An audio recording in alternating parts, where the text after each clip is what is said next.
Hello दोस्तों, कैसे आप सभी। आशा करते हैं दोस्तों आप सभी बहुत ही अच्छे होंगे। दोस्तों जैसा कि आप सभी जानते हैं, बिहार एसएससी यानी कि दोस्तों ऑफिस अटेंडेंट का एग्ज़ाम जो है अब बहुत जल्द ले लिया जाएगा। तो ये हमारा प्रैक्टिस सेट 1 है और इसमें हम हिंदी का पेपर देखेंगे, ठीक है। तो चलिए दोस्तों वीडियो स्टार्ट करते हैं बिना टाइम वेस्ट करते हुए, ठीक है। और आपको दोस्तों हम बता दें, जैसा कि दोस्तों आप सभी जानते हैं, बीएसएससी के द्वारा जो है ऑफिस अटेंडेंट का जो एग्ज़ाम लिया जाएगा, जिसमें हिंदी के आपका जो है 30 प्रश्न पूछे जाएंगे, ठीक है। और 30 प्रश्न आपका दोस्तों मैथ से पूछे जाएंगे और 40 प्रश्न आपका जो है जीके, जीएस और करेंट अफेयर्स जो है इसमें इंक्लूड रहेगा, ठीक है। तो टोटल 100 प्रश्न पूछे जाएंगे आपके एग्ज़ाम में। और दोस्तों आपको बता दें, आज जो हम ये प्रैक्टिस सेट 1 हिंदी का लेकर आए हैं, ये आपका दोस्तों सिविल कोड का जो है एग्ज़ाम में पूछा गया है हिंदी के प्रश्न, ठीक है। तो ये हम आज देखेंगे, जो सिविल कोड के जो एग्ज़ाम में 35 प्रश्न जो है हिंदी के सवाल पूछे गए हैं, तो उस सवाल को दोस्तों हम इस वीडियो में देखेंगे। दोस्तों पूछे गए सवाल से आपको ये बेनिफिट मिलेगा, एक तो आपको जो है जानकारी मिल जाएगी कि किस तरह का जो है हिंदी का पेपर जो है प्यून के एग्ज़ाम के लेवल में पूछे जाते हैं, ठीक है। तो इसलिए दोस्तों इस वीडियो को आप पूरा देखिएगा ताकि आपको सही जानकारी मिल सके और क्वेश्चन जो है किस तरह के पूछे जाते हैं, किस लेवल का, वो आपको समझ में आए, जिससे कि आपकी तैयारी बेहतर हो सके। तो दोस्तों वीडियो को पूरा देखिएगा और ये आप देखिए सिविल कोड प्यून के एग्ज़ाम में किस तरह का जो है 35 प्रश्न हिंदी के पूछे गए हैं। तो सबसे पहले दोस्तों हम ये फर्स्ट सवाल स्टार्ट करने जा रहे हैं। इससे पहले अगर दोस्तों आप चैनल को पहली बार विजिट कर रहे हैं तो चैनल को सब्सक्राइब, बेल आइकन प्रेस कीजिएगा। इससे होगा क्या दोस्तों, हर वीडियो की नोटिफिकेशन आप सभी को सही समय मिलते रहेगा, ठीक है। तो चलिए दोस्तों वीडियो को स्टार्ट करते हैं बिना टाइम वेस्ट करते हुए। तो दोस्तों आपका पहला सवाल है, निम्नलिखित में से शुद्ध वर्तनी वाले शब्द का चयन कीजिए। आपको दोस्तों दिया गया था कि इसमें जो है शुद्ध वर्तनी यानी कि दोस्तों कौन सा शब्द है जो कि शुद्ध लिखा हुआ है, ठीक है। इस तरह का प्रश्न आपके एग्जाम में पूछे जाते हैं, आप देखिए। तो दोस्तों ये जो श्रृंगार आप देख रहे हैं ऑप्शन बी में, ये बिल्कुल सही है। तो ऑप्शन बी आपका जो है इसमें सही होगा, श्रृंगार। इसके बाद आप देखिएगा श्रुति लिपि। तो श्रुति लिपि दोस्तों ऑप्शन सी में जो दिया गया है, ये आपका बिल्कुल सही है। Option C is the right answer होगा। नेक्स्ट सवाल को देखिएगा। नेक्स्ट सवाल में दोस्तों आपका पूछा गया है, निम्नलिखित शब्दों का जो है सही संधि विच्छेद आपसे पूछा गया है। तो देखिए दोस्तों आपके एग्जाम में इसी तरह के सवाल पूछे जाएंगे। ऑफिस अटेंडेंट का आपका जो है संधि विच्छेद से भी सवाल रहेंगे, शुद्ध वर्तनी से रहेंगे, ठीक है। तत्सम, तद्भव, इस तरह के सभी सवाल रहेंगे, आगे आप देखेंगे। तो देखिए दोस्तों संधि विच्छेद यहाँ दिया गया है निष्फल का, ठीक है। तो निष्फल का जो दोस्तों संधि विच्छेद होता है वो होता है निष्धन फल होता है। तो option C is the right answer आपका होगा, ठीक है। चलिए अब नेक्स्ट दोस्तों दिया गया है सूर्योदय। तो सूर्योदय का होता है दोस्तों सूर्य धन उदय होता है, ठीक है। Option D is the right answer होगा आपका। नेक्स्ट सवाल दोस्तों देखेंगे, इसमें दिया गया है दोस्तों, नेक्स्ट सवाल में आपसे पूछा गया है, निम्नलिखित शब्दों का उपयुक्त जो है समास चुनिए। आपको समास बतलाना है, ठीक है। जैसे राजपुत्र जो है किस समास के अंदर आते हैं, तो ये दोस्तों तत्पुरुष समास के अंदर आते हैं, ठीक है। Option A is the right answer होता। इसके बाद आपको पूछा गया था दोस्तों पीताम्बर। तो पीताम्बर में दोस्तों बहुव्रीहि समाज होता है, ठीक है। चलिए नेक्स्ट सवाल को देखते हैं। दोस्तों मेरा प्रयास इसलिए है आपको जो है पूछे गए सवाल को दिखाना, ताकि आपके एग्जाम में इसी लेवल का जो है प्रश्न पूछे जाएंगे, ठीक है। तो वीडियो को पूरा देखिएगा, आपको दोस्तों आपके एग्जाम में काफ़ी आपको लाभ मिलेगा। ये जो सवाल में दिया गया है विलोम शब्द, वो दिया गया था कोमल, ठीक है। तो कोमल का विलोम शब्द अगर हम देखें तो वो हो जाएगा कठोर हो जाएगा, ठीक है। Option D is the right answer होता। फिर इसके बाद आपसे पूछा गया था विलोम शब्द अथ दिया गया था। तो अथ का मतलब दोस्तों आपको समझना होगा, इसका मतलब होता है शुरुआत। अथ का मतलब क्या होता है, शुरुआत होता है। और इति का मतलब अंत होता है। तो अत का विलोम शब्द हो जाएगा इति हो जाएगा, यानी कि अंत हो जाएगा। तो A option is the right answer होगा। फिर नेक्स्ट सवाल को दोस्तों देखिएगा। नेक्स्ट सवाल दिया गया है, निम्नलिखित शब्दों के दिए गए विकल्पों में से उनका कौन सा जो है पर्यायवाची शब्द नहीं है। तो दोस्तों ये भी जो बहुत इम्पोर्टेंट रहता है कि आप सभी जो अपने एग्जाम हॉल में क्या होता है, जल्दबाजी में आप सभी गलती करते हैं, पर्यायवाची शब्द नहीं पूछा गया है। बहुत सारे स्टूडेंट क्या करते हैं, नहीं पे ध्यान नहीं देते हैं और पर्यायवाची शब्द देख लेते हैं और डायरेक्ट आंसर कर लेते हैं, जिससे उनका जो है आंसर गलत हो जाता है। तो ये पूरा क्वेश्चन आपको अच्छा से पढ़ना है ताकि आपका जो है सवाल कोई भी गलत नहीं हो। तो ठीक है, ये सभी चीज़ें जो है कॉमन चीज़ें हैं, लेकिन ध्यान देना बहुत ज़रूरी है। तो आपसे यहाँ पूछा गया था कि इनमें से जो है इस सवाल में कौन सा जो है पर्यायवाची शब्द नहीं है, ये पूछा गया है। तो ईश्वर दिया गया है। तो दोस्तों ईश्वर का पर्यायवाची जो है परमात्मा होता है, उसके बाद जगदीश भी होता है, प्रभु भी होता है, लेकिन देवराज नहीं होता। इसलिए आपका इसमें सही आंसर होता option D is the right answer होता। नेक्स्ट सवाल दोस्तों देखिएगा। नेक्स्ट सवाल दोस्तों आपको जो दिया गया था गंगा। तो गंगा का दोस्तों आपका जो है जाह्नवी भी होता है, मंदाकिनी भी होता है और भागीरथी भी होता है, लेकिन इसमें कालिंदी जो दिया गया है ये नहीं होता है। तो आपका C option is the right answer होता। नेक्स्ट सवाल को दोस्तों देखिएगा। दोस्तों आपके बिहार एसएससी में सेम दोस्तों इसी पैटर्न में एग्जाम में जो है आपका पूछा जाएगा हिंदी का, ठीक है। तो पूरा वीडियो देखिए दोस्तों, बार बार हम आपको जो है बोल रहे हैं इसलिए ताकि आपसे एक भी सवाल नहीं छूटे और आपको जो है काफ़ी लाभ मिल सके इस वीडियो से। निम्नलिखित शब्दों में जो है प्रयुक्त उपसर्ग का जो है चयन कीजिए। तो कौन सा शब्द ऐसा है दोस्तों जिसमें उपसर्ग का वाला शब्द है वो आपको चुनना है, ठीक है। उपसर्ग दोस्तों क्या होता है, किसी भी शब्द के जो है पहले लगता है वो उपसर्ग होता है, ठीक है, ये भी आप याद रखिएगा। तो अध्यक्ष यहाँ दिया गया था, तो इसमें आपका दोस्तों होता अधि, हो जाता आपका अधि जोड़ अध्यक्ष होता है, ठीक है। इसलिए option A is the right answer, आपका अधि होगा इसमें राइट आंसर।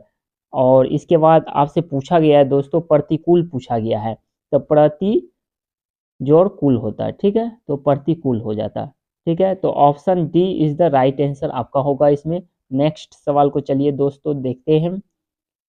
नेक्स्ट दोस्तों सवाल है निम्नलिखित शब्दों में प्रयुक्त जो है प्रत्यय का चयन कीजिए। तो दोस्तों जैसा कि अभी हमने आपको बताया कि उपसर्ग उपसर्ग जो है दोस्तों किसी भी शब्द के जो है पहले जुड़ता है और प्रत्यय जो है किसी भी शब्द के लास्ट में, ठीक है। जैसे लिखावट, तो लिखावट में आवट आपका आ रहा है, क्या आ रहा है, आवट आ रहा है। तो आवट आपका किस में दिया गया, ऑप्शन डी में। तो option D is the right answer होगा दोस्तों आपका। इसके बाद दोस्तों आपका दिया गया है माधुर्य, तो य का उच्चारण लास्ट में हो रहा है, ठीक है। तो य का जो उच्चारण किस में दिया गया है, आपका ऑप्शन ए में। तो option A is the right answer होगा, ठीक है। चलिए नेक्स्ट सवाल को देखते हैं। नेक्स्ट सवाल दोस्तों आपका जो मुहावरे से दिया गया है, ठीक है। तो इस मुहावरे को दोस्तों आपको जो है क्या करना है, पढ़ के बनाना था। तो जैसे दिया गया है सवाल में दोस्तों 65 नंबर का, अंग अंग फूले ना समाना, इनका मतलब है दोस्तों बहुत आनंदित होना, ठीक है। बोलता है ना कि अंग अंग फूले ना समाना, यानी कि ये बहुत खुश है, बहुत आनंदित है। तो ऑप्शन दोस्तों सी में आपका जो दिया गया है बहुत आनंदित होना, ये आपका बिल्कुल सही है। चलिए नेक्स्ट सवाल को देखते हैं। तो ऑप्शन सी इज द आपका राइट आंसर हो जाएगा दोस्तों, ठीक है। चलिए नेक्स्ट सवाल को देखते हैं। नेक्स्ट सवाल है दोस्तों आँख खुलना। तो आँख खुलना का मतलब क्या होता है दोस्तों, ज्ञान होना। कहता है ना दोस्तों कि मानिए कि दोस्तों इस तरह से अपने दिमाग में भी सेट कर लीजिए कि हम किसी दोस्त के भरोसे थे, लेकिन वो मेन टाइम में हमें धोखा दे दिया, तो हमें ज्ञान की प्राप्ति हो गया कि फलाना दोस्त मेरा ऐसा था, ठीक है। इसी तरह दोस्तों आपको याद आप रख सकते हैं, ठीक है। माने कि किसी भी अहम वक्त में कोई दोस्त धोखा दे दिया जिससे कि हमें ज्ञान की प्राप्ति हो गया, तो उसे ही कहते हैं आँख खुलना। आँख खुलना का मतलब क्या होता है, ज्ञान की प्राप्ति होना। Option A is the right answer हो जाएगा, ठीक है। तो इस तरह भी दोस्तों आप अपने दिमाग में याद रख सकते हैं। चलिए नेक्स्ट सवाल को देखते हैं। राष्ट्र का जो है भाववाचक संज्ञा पूछा गया था। तो राष्ट्र का दोस्तों भाववाचक संज्ञा क्या हो जाएगा, राष्ट्रीयता हो जाएगा। ऑप्शन डी में दोस्तों दिया गया था राष्ट्रीयता। Option D is the right answer होगा। नेक्स्ट सवाल दोस्तों आपका जो दिया गया है वो दिया गया है, यहाँ दिया गया है 68 नंबर से, ठीक है। तो इसमें दिया गया है शिक्षक जो है संज्ञा का कौन सा प्रकार है। यानी शिक्षक जो है किस संज्ञा के अंदर आते हैं। तो शिक्षक एक जो दोस्तों क्या है, जातिवाचक संज्ञा है। ठीक है, तो जातिवाचक संख्या ऑप्शन बी में आपका दिया गया, B option is the right answer होगा। नेक्स्ट सवाल को दोस्तों देखिएगा। नेक्स्ट सवाल में पूछा गया है दोस्तों, निम्नलिखित वाक्यों के अशुद्ध भाग को दिए गए विकल्पों में से चुनें।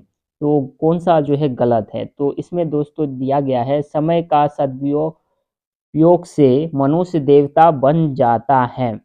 तो इसमें दोस्तों आपका ए ऑप्शन जो है गलत है। ठीक है, नेक्स्ट सवाल को देखिएगा, 70 नंबर का है।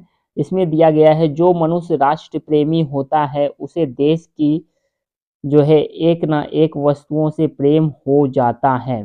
तो इसमें दोस्तों आपका जो हो जाएगा ऑप्शन सी। ठीक है, ये आपका ऑप्शन सी जो है गलत है। नेक्स्ट सवाल को देखिएगा, निम्न में सर्वनाम शब्द है। तो सर्वनाम शब्द इसमें दोस्तों आपका कौन हो जाएगा। ठीक है, option D is the right answer होगा। नेक्स्ट सवाल को दोस्तों देखिएगा।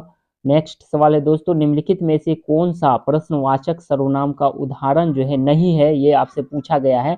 तो उसको यानी कि option C is the right answer आपका होगा। ठीक है, नेक्स्ट सवाल को दोस्तों देखेंगे। नेक्स्ट जो दोस्तों सवाल है हमारा, उसका लड़का लंबा है में विशेषण का जो है चयन कीजिए। तो इसमें दोस्तों क्या है, उसका लड़का जो है लंबा है। तो लंबा इसमें क्या है, विशेषता बता रहा है। तो ये जो है विशेषण हो गया, option B is the right answer होगा। नेक्स्ट सवाल को देखिएगा दोस्तों, अग्नि का जो विशेषण क्या होता है। तो अग्नि का विशेषण होता है दोस्तों आग्नेय होता है। ठीक है, option B is the right answer होता। चलिए नेक्स्ट सवाल को देखेंगे दोस्तों। नेक्स्ट देखेंगे, नीचे दिए गए विकल्पों में से तत्सम शब्द का चयन करना है। तत्सम शब्द दोस्तों वह शब्द होता है जिसमें कि संस्कृत का उच्चारण होता है। ठीक है, ये आपको याद रखना है। तो इसमें आप देखेंगे दोस्तों, पड़ोसी में नहीं हो रहा है, बहू में नहीं हो रहा है, शहीद में भी नहीं हो रहा है संस्कृत का उच्चारण, लेकिन गोधूम में क्या हो रहा है, संस्कृत शब्द का उच्चारण हो रहा है। इसलिए B option is the right answer होगा। नेक्स्ट सवाल को देखेंगे, दशानन जो है किस प्रकार का शब्द है, ये आपसे पूछा गया है। तो यह दोस्तों आपका जो है योगरुद्ध प्रकार का शब्द है। ठीक है, दशानन कैसा शब्द है, तो योगरुद्ध है। आपका option C is the right answer होगा। नेक्स्ट सवाल को दोस्तों देखेंगे, 77 से 80 नंबर का सवाल है, निम्नलिखित शब्द समूह के लिए एक शब्द उनके दिए गए विकल्पों में से चुने। कहने का मतलब है दोस्तों, अनेक शब्दों में से एक शब्द चुनना है आपको। जैसा कि 77 नंबर का सवाल है, जो अपने स्थान या स्थिति में अलग ना किया जा सके उसे क्या कहते हैं। तो उसे दोस्तों अच्युत कहते हैं। Option A is the right answer होगा। नेक्स्ट सवाल को देखेंगे, उपकार को मानने वाला को जो दोस्तों क्या कहा जाता है, तो उसे कृतज्ञ कहा जाता है। ठीक है, option B is the right answer होगा। नेक्स्ट सवाल को देखेंगे, जो आंखों के सामने हो उसे क्या कहते हैं, तो उसे प्रत्यक्ष कहते हैं। Option B is the right answer आपका होगा दोस्तों। नेक्स्ट सवाल को देखेंगे, जिसके समान कोई दूसरा ना हो उसे क्या कहते हैं, तो उसे दोस्तों क्या कहते हैं, अद्वितीय कहते हैं। ठीक है, option C is the right answer होगा। नेक्स्ट सवाल दोस्तों देखिएगा। नेक्स्ट सवाल है इसमें, निम्नलिखित शब्दों में से एक शब्द पुल्लिंग है उसे बताइए। तो आपको दोस्तों पुल्लिंग स्त्रीलिंग इस तरह के भी आपके बिहार एसएससी में एग्जाम में पूछे जाएंगे। तो ये सभी शब्दों को आपको ध्यान रखना होगा। तो नदी क्या है, नदी बह रही है, ये स्त्रीलिंग शब्द है। ठीक है, उसे दया आ गई, ये भी क्या शब्द है, तो स्त्रीलिंग है। पुस्तक जो है सीता पढ़ रही है, तो ये भी स्त्रीलिंग शब्द है। लेकिन बुढ़ापा इसमें दोस्तों क्या है, पुल्लिंग शब्द है, बुढ़ापा आ गया। तो स्त्री पुल्लिंग शब्द हो गया बुढ़ापा, इसलिए option A is the right answer होगा आपका। नेक्स्ट सवाल को देखिएगा। नेक्स्ट जो सवाल है दोस्तों आपका 82 नंबर का है, पुस्तक मेज पर है, इस वाक्य में कौन सा कारक है। तो यह दोस्तों अधिकरण कारक है। ठीक है, पुस्तक मेज पर रखी हुई है, यह कैसा कारण हुआ, तो अधिकरण कारक हुआ। में पर ये सब दोस्तों क्या है, अधिकरण कारक होता है। ठीक है, चलिए नेक्स्ट सवाल को देखते हैं। नेक्स्ट दोस्तों सवाल है 83 नंबर का, इनमें से आपादान कारक जो है विभक्ति क्या है। तो दोस्तों आपादान वैसा होता है जैसे पेड़ से पत्ते गिरे, तो से का उच्चारण होता है। ठीक है, उसे हम अपादान कारक कहते हैं। जैसे ऑप्शन सी में आपको दिया गया से, तो ये बिल्कुल राइट है, option C is the right answer होगा। नेक्स्ट सवाल को देखेंगे। नेक्स्ट सवाल है दोस्तों, निम्नलिखित वाक्यों में रिक्त स्थान की पूर्ति के लिए दिए गए विकल्पों में से करें। तो केवल पुस्तकीय ज्ञान छात्रों की मौलिक प्रतिभा का उनमें नहीं कर सकता। ठीक है, ऑप्शन बी इज द आपका राइट आंसर होगा। ठीक है, नेक्स्ट सवाल को देखिएगा 85 नंबर का, और इस वीडियो का ये लास्ट सवाल है। अगर दोस्तों अभी तक आप चैनल को सब्सक्राइब नहीं किए हैं तो ज़रूर करें, ताकि आपके बिहार एसएससी की तैयारी जो है बेहतर हो सके, और आपको जीके जीएस का जो है क्लास मिल सके, साथ में हिंदी और मैथ का भी मिलेगा दोस्तों। और हमारे चैनल से आप जुड़िएगा तो आपकी तैयारी बेहतर हो सकेगी, और आपको जो है जॉब से संबंधित जो है वीडियो सबसे पहले प्रोवाइड हो सकेगा। तो दोस्तों इस चैनल को जरूर सब्सक्राइब करके बेल आइकन प्रेस कर लीजिएगा। चलिए दोस्तों, इस वीडियो का लास्ट सवाल देखिए। अतिशय डॉट डॉट के क्षणों के आंसू अन्यास टपक पड़े। तो दोस्तों हर्ष यानी कि खुशी के समय दोस्तों क्या होता है कि आंखों से आंसू बह जाती है। ठीक है, तो option B is the right answer होगा। ठीक है दोस्तों, मिलते हैं नेक्स्ट वीडियो में, तब तक के लिए थैंक यू सो मच।